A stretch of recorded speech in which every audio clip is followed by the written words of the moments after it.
출근길 지하철에서 누군가 어깨를 치고 지나갑니다. 기분이 상하지만 괜히 시비 걸기 싫어서 그냥 넘깁니다. 퇴근길 SNS를 보니 친구들이 나 빼고 만난 사진이 올라왔습니다. 서운하지만 괜히 혼자 오해하는 것 같아 아무 말도 하지 않습니다. 퇴근 후 집에 돌아오니 별 생각 없던 마음이 슬쩍 무거워집니다. 침대에 누워 불을 끄면 갑자기 마음이 복잡해집니다. 오늘 하루 별일은 없었는데 이상하게 답답하고 불안합니다. 왜 이렇게 지치는지 잘 모르겠습니다. 누가 나를 힘들게 한 것 같지도 않은데 마음은 계속 가라앉아 있습니다. 겉으로는 잘 지내는 것 같지만 감정을 느낄 틈 없이 버텨낸 하루입니다. 오늘은 이렇게 쌓여버린 감정들이 왜 우리를 더 힘들게 만드는지, 그리고 어떻게 풀어야 하는지 이야기해 보겠습니다. 우리는 하루에도 수십 번 화가 나고 슬프고 불안합니다. 하지만 그 감정들을 제대로 느낄 시간이 없습니다. 아침부터 저녁까지 바쁘게 살다 보면 내가 지금 뭘 느끼는지 생각할 틈이 없거든요. 화났는데 화를 느낄 시간이 없고 슬픈데 슬퍼할 여유가 없습니다. 그렇게 무시된 감정들은 사라지지 않습니다. 우리 마음 깊은 곳에 차곡차곡 쌓이죠. 마치 청소하지 않은 방처럼 안 보인다고 해서 먼지가 없는 게 아닌 것처럼 말입니다. 쌓이고 쌓인 감정들은 언젠가 터집니다. 어느 날 갑자기 사소한 일에 폭발하거나 아무 이유 없이 눈물이 나거나 잠을 못 자거나 이유 모를 불안에 시달리게 됩니다. 이게 바로 느끼지 못한 감정들이 우리에게 보내는 신호입니다.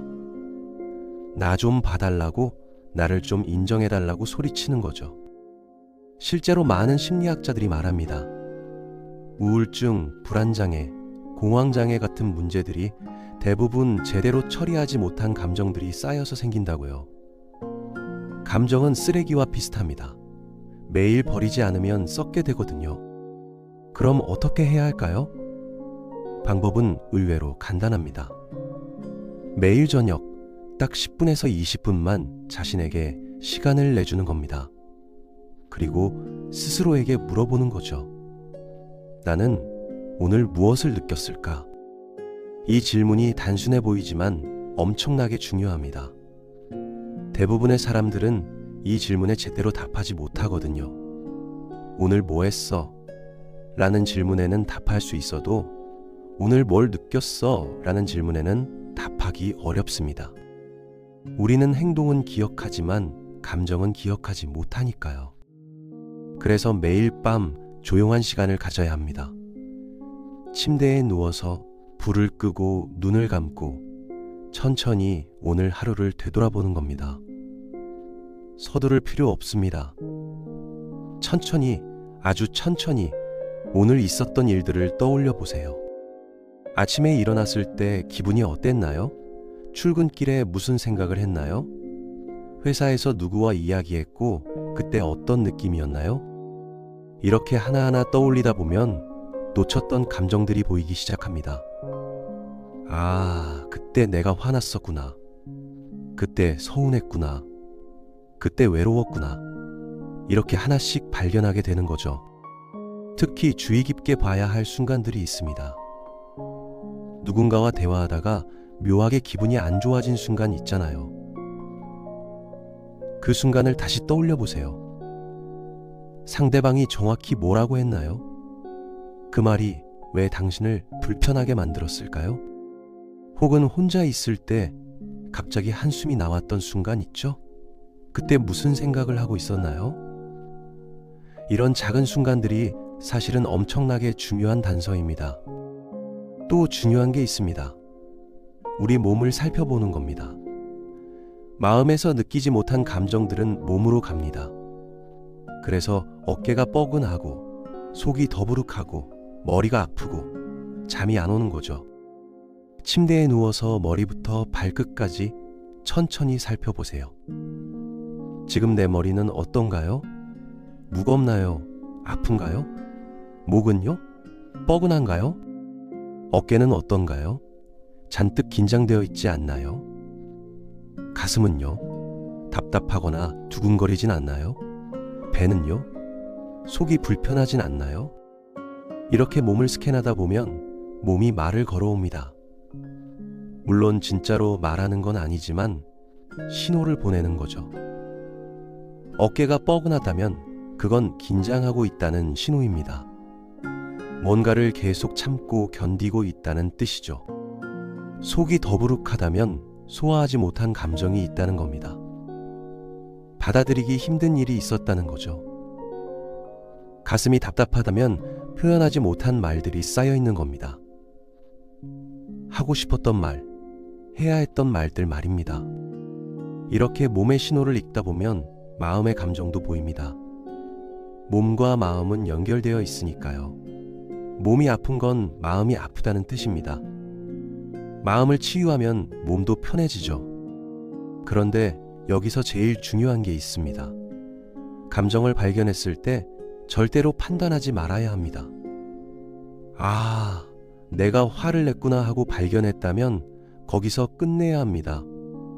나는 왜 이렇게 화를 잘 낼까? 내가 나쁜가? 이러면 안 됩니다. 감정은 좋고 나쁜 게 없습니다. 화가 나는 게 나쁜 게 아니라 화를 모르는 척 하는 게 나쁜 겁니다. 슬픈 게 약한 게 아니라 슬픔을 억누르는 게 문제죠. 불안한 게 이상한 게 아니라 불안을 무시하는 게 위험한 겁니다. 그래서 감정을 발견하면 그냥 인정하면 됩니다. 아, 나 오늘 화났었구나. 그래, 화날만 했어. 이렇게 인정하는 것만으로도 감정은 힘을 잃습니다. 무시당하고 억눌릴 때는 계속 소리를 지르지만 인정받으면 조용해지거든요. 마치 우는 아이를 안아주면 진정되는 것처럼 말입니다. 많은 사람들이 이 과정이 어렵다고 합니다. 특히 한국 사회에서는 더 어렵죠. 어렸을 때부터 감정을 표현하지 말라고 배웠으니까요. 남자는 울면 안 된다. 여자는 화내면 안 된다. 이런 말들을 들으며 자랐습니다. 직장에서도 마찬가지입니다. 화나도 참아야 하고, 슬퍼도 감춰야 하고, 불안해도 괜찮은 척 해야 합니다. 강한 사람이 되려면 감정을 숨겨야 한다고 생각하죠. 하지만 이게 바로 문제입니다. 진짜 강한 사람은 감정을 숨기는 사람이 아닙니다. 감정을 인정하고 받아들이는 사람이 진짜 강한 겁니다. 화가 나면 화났다고 인정하고, 슬프면 슬프다고 받아들이고, 두려우면 두렵다고 인정하는 거죠. 이게 진짜 용기입니다. 매일 밤 이 시간을 가지면 놀라운 일이 일어납니다. 처음에는 감정을 찾기 어렵습니다. 오늘 뭘 느꼈지? 라고 물어도 잘 모르겠고 그냥 피곤했던 것 같기만 합니다. 하지만 계속하다 보면 점점 선명해집니다. 일주일 정도 하면 오늘 짜증났던 순간이 떠오릅니다. 한 달 정도 하면 왜 짜증났는지까지 보입니다. 3달 정도 하면 그 짜증 뒤에 숨어있던 진짜 감정까지 발견합니다. 짜증은 겉모습이고 실제로는 외로웠다거나 무시당한 것 같아서 상처받았다는 걸 알게 되죠. 이렇게 자기 감정을 알아가면 삶이 바뀝니다. 왜 내가 힘든지 알게 되고 뭐가 나를 불행하게 만드는지 보이고 어떻게 해야 행복해질 수 있는지 방향이 생깁니다. 감정은 나침반과 같습니다. 어디로 가야 할지 알려주는 신호죠. 예를 들어볼까요? 매일 회사 가는 게 힘들다고 느낀다면 그냥 피곤해서 그런가 보다 하고 넘어갈 수 있습니다. 하지만 매일 밤 감정을 살피다 보면 더 정확히 알게 됩니다. 상사가 나를 무시할 때 화가 나고 내 일이 인정받지 못할 때 무력하다는 걸요. 이렇게 구체적으로 알게 되면 대응할 수 있습니다. 상사와 대화를 시도할 수도 있고 이직을 고려할 수도 있습니다. 하지만 막연히 힘들다고만 느낄 때는 아무것도 할 수 없습니다. 뭐가 문제인지 모르니까요.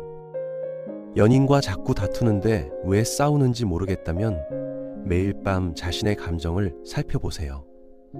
어떤 순간에 짜증이 났는지, 어떤 말에 상처를 받았는지, 언제 불안해졌는지를 돌아보는 겁니다.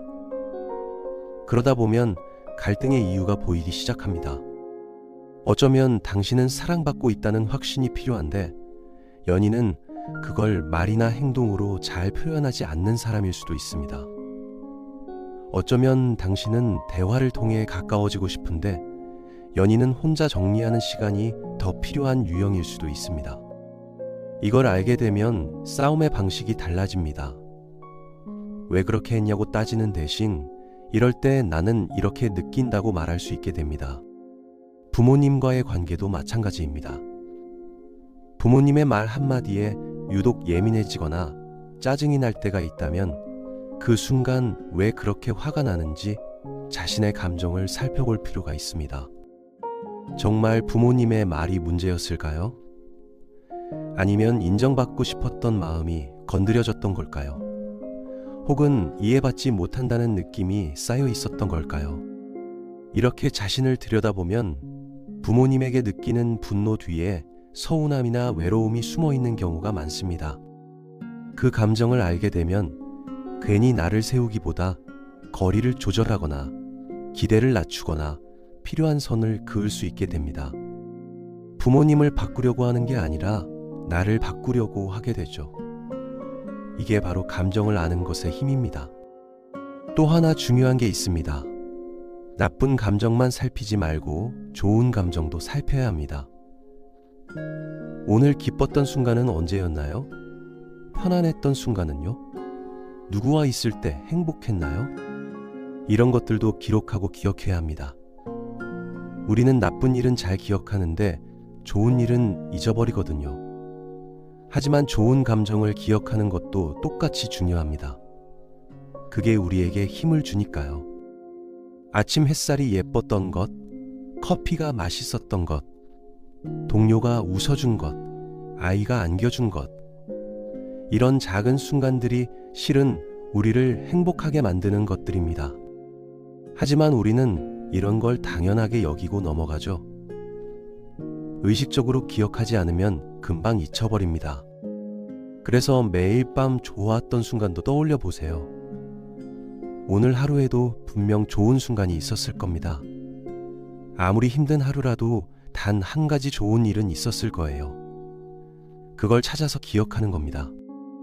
이렇게 좋은 감정과 나쁜 감정을 모두 살피면 균형이 생깁니다. 인생이 나쁘기만 한 게 아니라는 걸 알게 됩니다. 힘든 일도 있지만 좋은 일도 있다는 걸 보게 되죠. 그러면 희망이 생깁니다. 많은 사람들이 우울한 이유는 나쁜 일만 보기 때문입니다. 좋은 일은 안 보이고 나쁜 일만 크게 보이죠. 하지만 실제로는 좋은 일도 많습니다. 다만 우리가 보지 못할 뿐이죠. 매일 밤 10분, 이 시간이 당신을 구합니다. 정말입니다. 이 10분이 우울증을 막고 불안을 줄이고 관계를 개선하고 삶을 바꿉니다. 거창한 치료나 비싼 상담이 아니라 그냥 10분입니다. 처음에는 귀찮을 수 있습니다. 피곤한데 그냥 자고 싶죠? 하지만 한 번만 시도해보세요. 딱 일주일만 해보는 겁니다. 일주일 후에 당신은 조금 다른 사람이 되어 있을 겁니다. 자신을 더 잘 이해하고 감정을 더 잘 다루고 삶을 더 잘 살아가는 사람이요. 이게 바로 감정을 인식하는 것의 힘입니다. 오늘 밤부터 시작하세요. 불을 끄고 조용히 누워서 스스로에게 물어보세요. 나는 오늘 무엇을 느꼈을까? 그리고 그 답을 천천히 찾아가세요.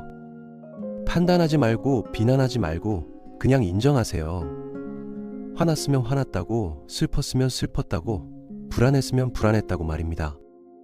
이렇게 자신의 감정을 인정하는 것, 이게 바로 자기 자신을 사랑하는 첫걸음입니다. 당신은 당신의 감정을 느낄 자격이 있습니다. 화낼 자격도, 슬퍼할 자격도, 불안해할 자격도 있습니다. 그 감정들은 모두 정당합니다. 당신이 살아있다는 증거니까요. 매일 밤 당신의 감정을 돌보세요. 그것이 당신을 지키는 가장 강력한 방법입니다.